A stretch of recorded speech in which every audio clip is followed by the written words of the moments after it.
Homeland Security Secretary Kristi Noem defended the Trump administration from suggestions that the delayed warning residents received during the tragic flash floods in Texas this week were insufficient.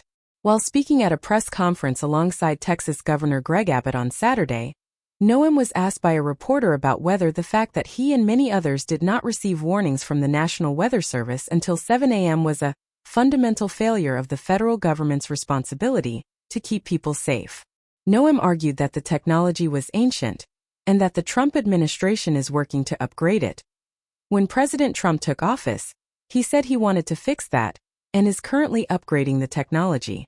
And the National Weather Service has indicated that with that and NOAA, that we needed to renew this ancient system that has been left in place with the federal government for many, many years, and that is the reforms that are ongoing, Noem explained, seemingly shifting the blame onto previous administrations who failed to upgrade the technology. Trump was previously president from 2017 to 2021.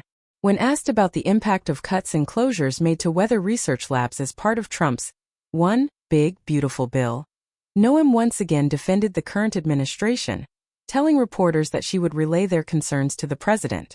"I do carry your concerns back to the federal government and to President Trump, and we will do all we can to fix those kind of things that may have felt like a failure to you and to your community members," Noem said. "We know that everybody wants more warning time, and that's why we're working to upgrade the technologies that been neglected for far too long." In addition to the cuts detailed in Trump's tax bill, the Department of Government Efficiency cut hundreds of jobs at the National Oceanic and Atmospheric Administration and the National Weather Service earlier this year.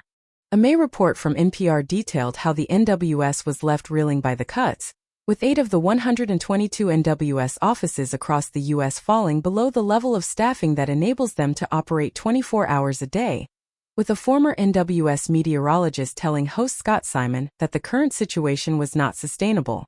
The National Weather Service is putting together plans to really help with this short-term challenge of short staffing. But that's really what it is. It's a band-aid on the short-term challenge of that short staffing, meteorologist Brian Lamar explained.